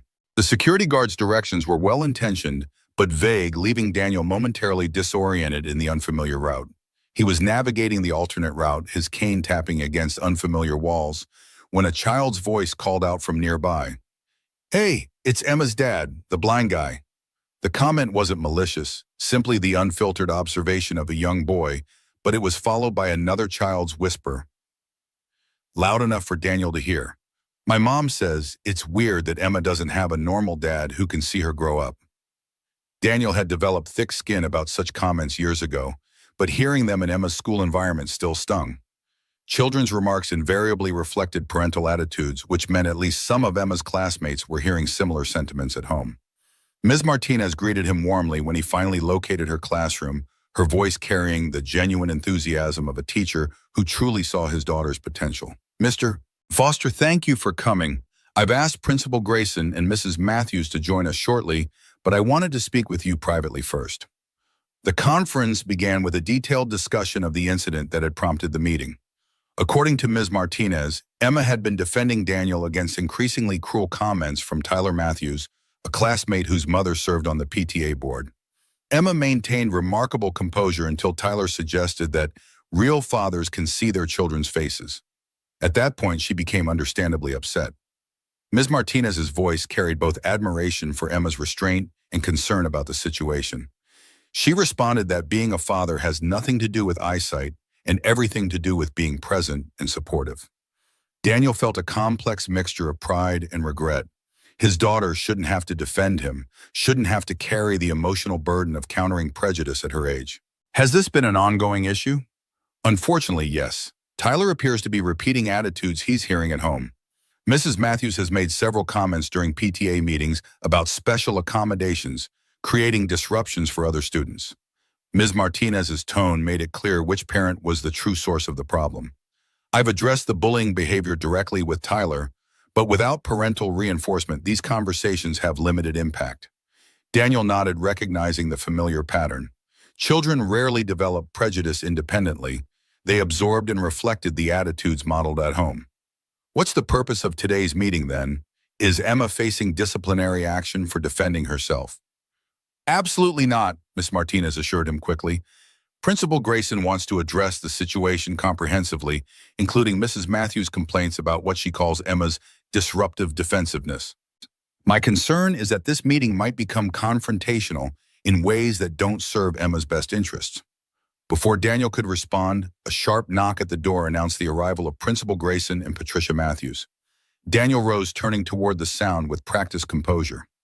The principal's voice was professionally neutral as he made introductions, but Mrs. Matthews' greeting carried the artificial warmth that barely masked underlying hostility. "Mr. Foster, thank you for making time for this important discussion about classroom harmony." Her tone suggested she was addressing someone with limited comprehension rather than a professional adult. "I'm sure we all want what's best for the children." Principal Grayson outlined the purpose of the meeting: to address the conflict between the children and establish a constructive path forward. However, Patricia Matthews quickly redirected the conversation. "While I understand Emma feels protective of her father's condition," she began. The slight pause emphasizing her discomfort with disability.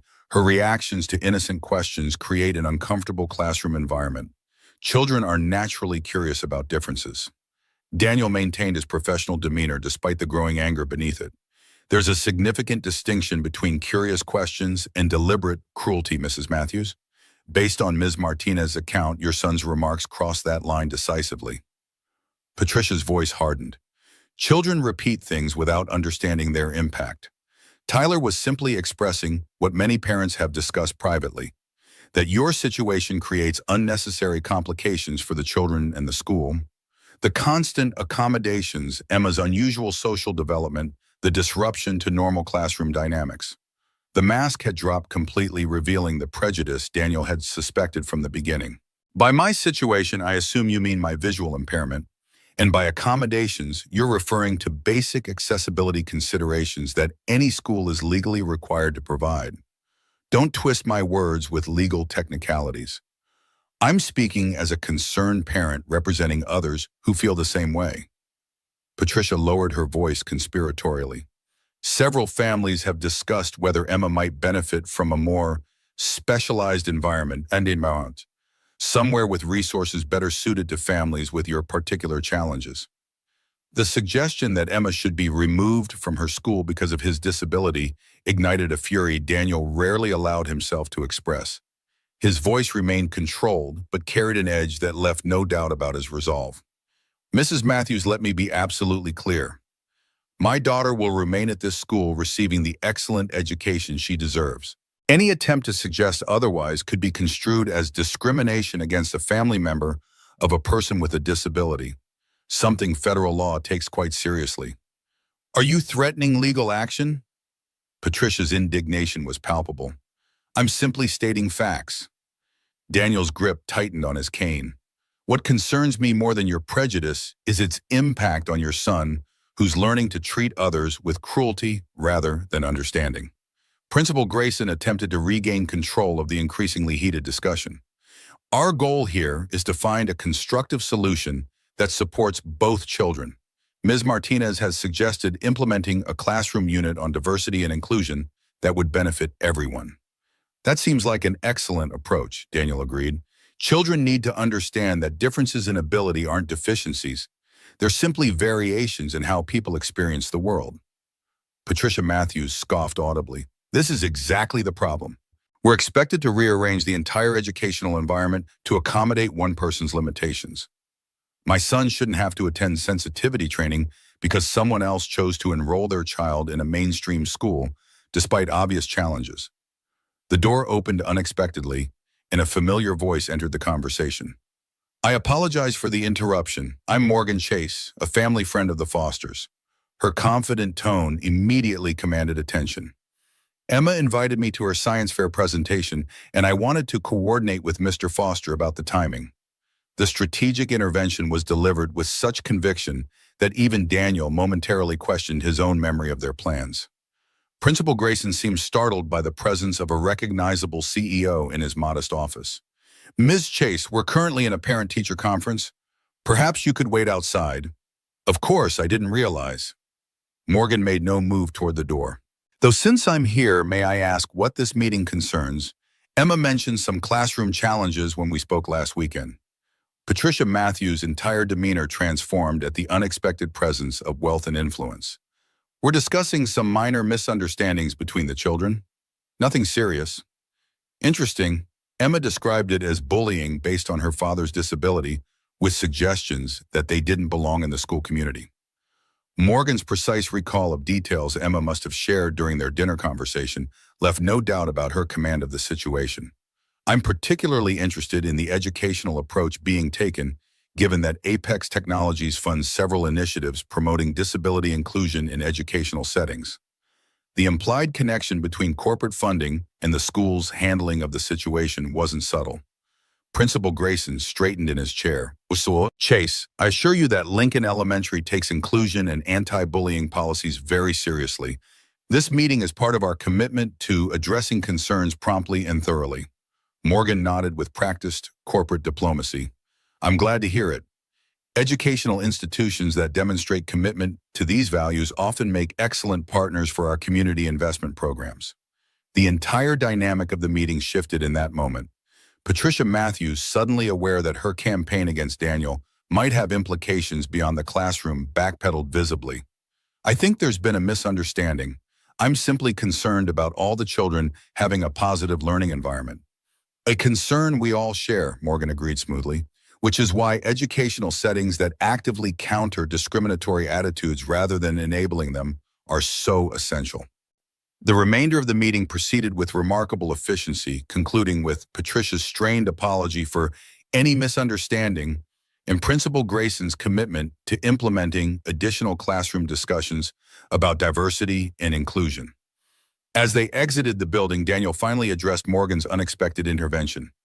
Not that I'm complaining, but how exactly did you end up in that meeting? Morgan's steps slowed to match his pace. Emma texted me this morning about the mean lady who doesn't want her dad at school. She was worried about you facing them alone. The revelation that Emma had reached out to Morgan independently caught Daniel completely off guard. She has your number. When did that happen?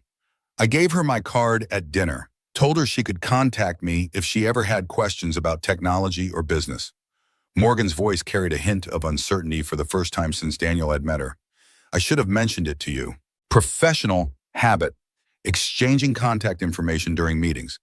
I didn't expect her to use it for something like this. Daniel processed this new development. Emma had independently identified Morgan as a potential ally and resource, someone powerful enough to help in a situation where she feared her father might be vulnerable. The insight and strategic thinking behind that action were both impressive and slightly concerning for a 9-year-old. I'm not upset, just surprised. Daniel navigated around a bike rack as Kane finding the obstacle before Morgan could warn him. Though I'm curious about how you managed to get away from the office in the middle of a workday for a school meeting that wasn't even yours. CEO privilege. I told my assistant it was an emergency meeting about the future of technology education. Morgan's tone suggested she found the subterfuge more amusing than problematic. Technically not untrue considering what was at stake for Emma's educational experience. They reached Morgan's car, the driver waiting with the door open. Can I give you a ride back to the office? We still have the board meeting to prepare for this afternoon. Daniel accepted the offer, recognizing they had limited time to coordinate their strategy before facing Robert Hamilton and the board. As they drove toward Apex headquarters, Morgan briefed him on what she'd learned about Hamilton's agenda. He's focusing on financial justification, claiming your position represents unnecessary expenditure during market contraction. It's a transparent attempt to undermine my authority without directly challenging it. Morgan's strategic mind was already formulating their counter-approach. We'll need to present clear metrics demonstrating value creation that exceeds cost. Daniel nodded, immediately understanding the strategy. I've compiled data on communication inefficiencies between technical teams and executive leadership, quantifiable impacts on project timelines, budget overruns, feature misalignments. My position addresses these directly, with projected savings exceeding costs by a significant margin. Perfect. But we also need to address the unspoken issue, his implication that my judgment is compromised by personal factors. Morgan's voice carried the edge of someone who'd faced similar insinuations throughout her career. We'll acknowledge our professional relationship extends to mutual respect without either denying or overemphasizing the personal dimension. Their preparation continued throughout the journey, the car becoming a mobile strategic command center as they refined their approach. By the time they reached Apex, both felt ready for whatever confrontation awaited them. The boardroom fell silent as they entered together, 12 executives and board members arranged around the massive table with Robert Hamilton at its head. The theatrical arrangement wasn't accidental, positioning Robert as the authority figure with Morgan and Daniel entering as subjects rather than leaders. Morgan reclaimed control, immediately moving to her designated seat at the opposite end of the table with confident authority. Good morning, everyone. I understand Robert has called this emergency session regarding financial projections. Since my office prepared those projections, I've asked our technical documentation specialist to join us as he's been instrumental in translating complex technical dependencies into financial timelines. The framing was masterful, establishing Daniel's presence as professionally necessary rather than personally motivated, while subtly reminding everyone that Morgan's team had created the very financial data Robert intended to weaponize against her. Robert cleared his throat, his disapproval evident. Before we begin reviewing financials, I think it's important to address the organizational changes that impact these projections, specifically the creation of new executive-level positions during a period of projected market contraction. Sarah Thompson distributed folders containing what appeared to be personnel costs and departmental budgets. As you can see on page 3, we've added 3 new positions reporting directly to Ms. Chase in the past quarter, with compensation packages exceeding industry standards by approximately 20%. The strategy was becoming clear, positioning Morgan as fiscally irresponsible by focusing on expenses without addressing corresponding value creation. Daniel remained silent following Morgan's lead as she calmly opened her folder and reviewed the contents. Interesting framing, Sarah.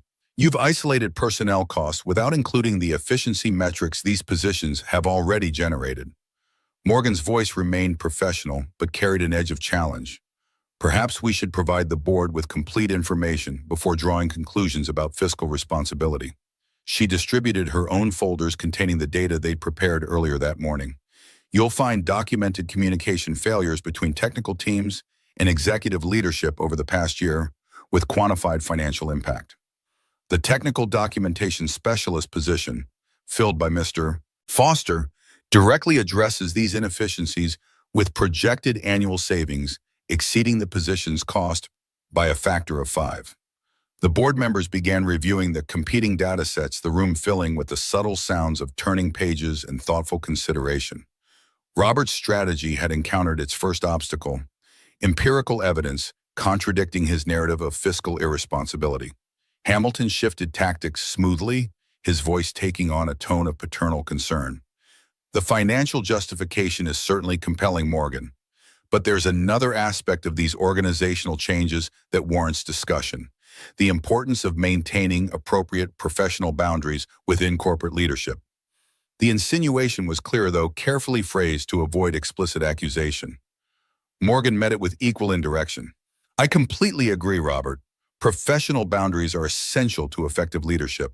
That's why I've insisted on rigorous qualification requirements and performance metrics for all positions regardless of reporting structure. And yet, Robert continued, certain appointments appear to be based on factors beyond objective qualification. The board has noticed an unusual level of personal involvement with particular employees. Attendance at school meetings, weekend outings, private dinners. Such involvement inevitably creates perception issues regarding objectivity and fair treatment. The accusation hung in the air, not quite explicit enough to be directly refuted, yet clear in its implication that Morgan's judgment was compromised by personal feelings toward Daniel. The strategy was designed to undermine her authority without providing a clear target for counterargument.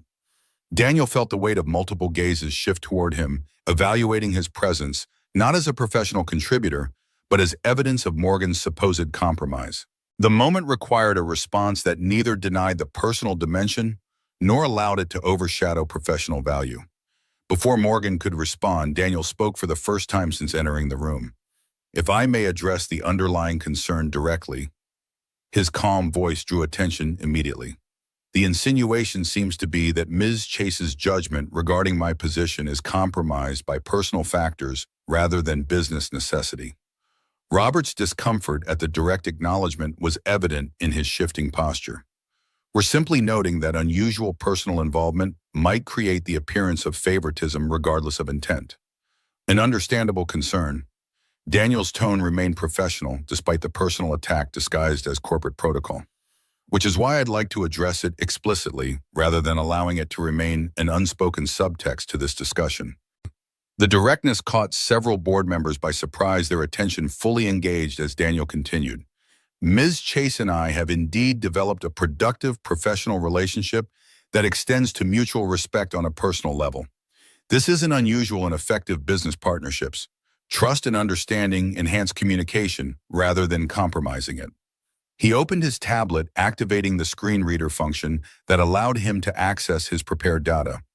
What should concern this board isn't whether colleagues occasionally interact outside office hours, but whether those interactions enhance or diminish business outcomes. The metrics in your folders demonstrate unequivocally that our collaboration has already improved communication efficiency between technical teams and executive leadership. One of the board members, an older woman Daniel recognized as the former CEO of a major technology firm, spoke up for the first time. Mr. Foster makes an excellent point. I've always found that the most effective executive teams develop relationships based on mutual respect and understanding that transcend purely transactional interactions. The question isn't whether such relationships exist, but whether they contribute positively to business outcomes. The intervention created a visible shift in the room's dynamics, other board members nodding in agreement. Robert's attempt to weaponize personal connection against professional judgment was losing momentum. Morgan seized the opening with characteristic efficiency. Dr. Winters raises the essential question: does my working relationship with Mr. Foster, whatever its nature, produce better business outcomes? The data clearly demonstrates it does. Communication failures between technical teams and executive leadership have decreased 42% since implementing the new structure, with corresponding improvements in project timelines and budget adherence. The discussion shifted toward the empirical evidence, Robert's insinuations giving way to practical assessment of organizational effectiveness. As the meeting progressed, Daniel observed the gradual transformation of the board's perspective, from suspicious scrutiny of personal motives to impressed evaluation of measurable results. By the time Morgan concluded her presentation, the original accusatory atmosphere had dissipated entirely. Robert attempted one final redirection. While the short-term metrics are impressive, I remain concerned about the precedent we're setting regarding reporting structures and personal entanglements within leadership.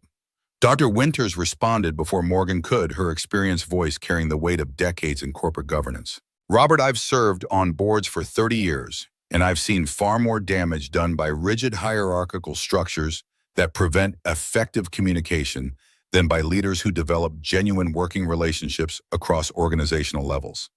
Ms. Chase's approach appears to be yielding exactly the results we've been requesting: better alignment between technical capabilities and executive decisions. The meeting concluded with a formal vote affirming Morgan's organizational changes, including Daniel's position reporting directly to her. As board members filed out of the room, several stopped to introduce themselves to Daniel, expressing interest in his unique perspective on technical communication. When the room finally emptied except for Morgan and Daniel, the professional composure they'd maintained throughout the confrontation softened into shared relief. Morgan closed her laptop with a decisive click. That went significantly better than I anticipated, Dr. Winters' intervention was unexpected, but perfectly timed. Daniel gathered his materials, organizing them with practiced efficiency. She essentially validated our entire argument about professional relationships transcending purely transactional interactions. She's been a mentor since I became CEO. Her support isn't surprising, but her explicit endorsement of relationships that extend beyond corporate hierarchy was unexpected. Morgan moved closer, her voice lowering slightly. Though it does raise a question we've been carefully avoiding in all our preparation. Daniel understood immediately. The actual nature of our relationship beyond professional collaboration. Exactly. We've defended the value of our working relationship convincingly, but we haven't really defined what exists alongside it. Morgan's usual decisive confidence gave way to rare uncertainty. Saturday at the museum dinner at my apartment, those weren't purely professional interactions. The acknowledgement hung between them, neither willing to retreat from the truth, nor entirely ready to define its implications. Daniel chose his words carefully. I value what's developing between us, Morgan. The connection we've established, the understanding that goes beyond workplace collaboration. But I'm also aware of the complications, professional boundaries, Emma's well-being, the external perceptions we just spent a meeting defending against. All valid considerations that deserve thoughtful navigation rather than impulsive decisions. Morgan's analytical mind approached even emotional territory with characteristic thoroughness. But they're considerations to be addressed, not barriers that preclude possibility. The statement contained both acknowledgement of complexity and openness to potential, a perfectly balanced response that neither pressured nor retreated. Daniel felt a surge of appreciation for her approach, so aligned with his own careful consideration of significant decisions. Then perhaps we continue as we have been, allowing our connection to develop naturally while maintaining appropriate professional boundaries and being mindful of Emma's place in the equation. Daniel proposed the middle path that honored both their growing feelings and the legitimate complexities surrounding them. Morgan's agreement came with unexpected warmth. A sensible approach with one addition: explicit acknowledgement between us that we're navigating something meaningful rather than pretending it doesn't exist. The conversation marked a turning point, not a dramatic declaration or impulsive commitment, but a mature recognition of emerging feelings within a complex reality. As they left the boardroom together, their professional victory complemented by personal understanding, Daniel felt a sense of possibility he hadn't experienced since before his accident. The prospect of connection that honored rather than ignored the complexities of his life. 6 months later, Daniel stood backstage at the district science fair listening to the animated conversations of students and parents preparing their presentations. Emma was making final adjustments to their Jupiter model, which had evolved significantly since their initial design.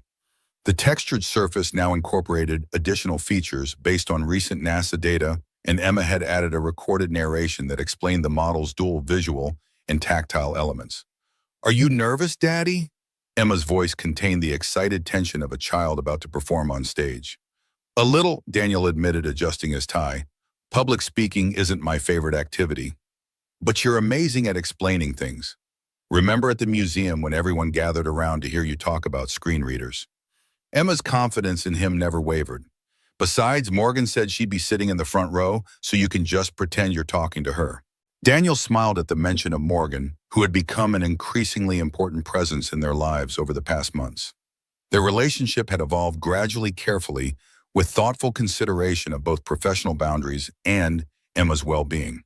Weekend outings had become regular occurrences, followed by shared dinners that extended into evenings of conversation after Emma went to bed. Morgan had learned to navigate their apartment with the same consideration Daniel showed in her penthouse, adapting to their routines while bringing her own perspective into their lives. Mr. Foster, the science fair coordinator, approached them. You and Emma are up next. Are you ready? As ready as we'll ever be, Daniel replied, taking Emma's hand as they moved toward the stage. Let's show them what different perspectives can create together. Their presentation was a seamless collaboration. Emma describing the visual elements while Daniel explained the tactile features, both demonstrating how their different ways of experiencing the world had combined to create something neither could have accomplished alone. The audience response was enthusiastic, with particular interest in how their approach might be applied to other educational contexts. As they concluded to generous applause, Daniel heard Morgan's distinctive voice asking a question from the front row. What advice would you give to other families or teams looking to collaborate across different abilities? Emma answered with characteristic directness. Don't think about what someone can't do. Focus on what they can do differently. Daddy taught me that everyone has unique ways of understanding things, and when you combine them, you get something better than anyone could make alone. The judges awarded them first place in the innovation category, citing their creative approach to inclusive design and scientific accuracy. As they accepted the award, Emma whispered excitedly, "We did it, Daddy. Our different ways of seeing really did make something better." After the ceremony, they met Morgan in the lobby, where she waited with congratulatory flowers for Emma. Those were the most impressive storm systems I've ever seen on a Jupiter model. NASA should hire you both immediately. Emma beamed with pride. The judges said our approach could help other students learn science in different ways. Maybe we could work with your company to make more models like this.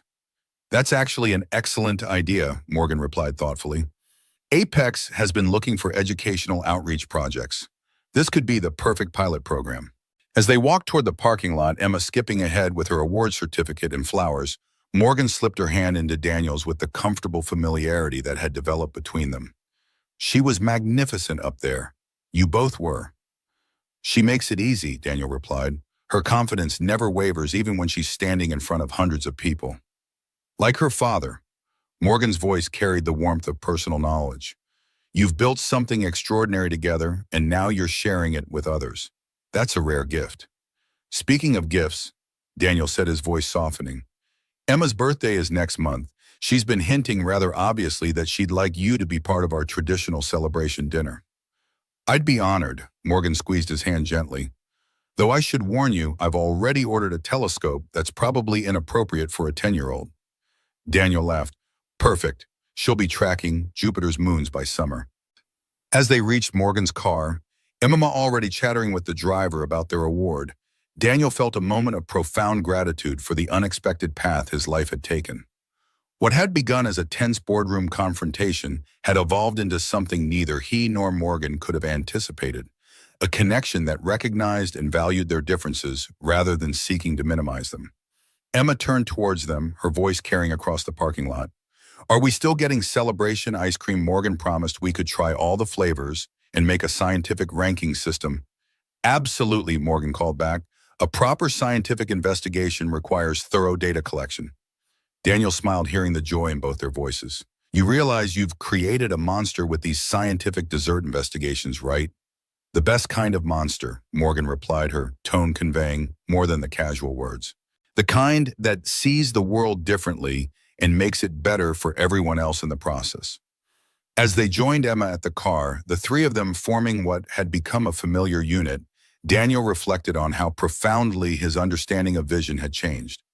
In losing much of his physical sight, he'd gained a deeper perception, one that recognized connection capability and possibility where others saw only limitation. And in Morgan, he'd found someone who saw the world with that same clarity, recognizing that the most valuable perspective wasn't about what the eyes could see, but what the heart could understand. "Ready for ice cream, research team?" Morgan asked as they settled into the car. "Ready," Emma confirmed enthusiastically. "Absolutely." Daniel agreed, his hand finding Morgan's in the space between them. "I can't think of anywhere else I'd rather be."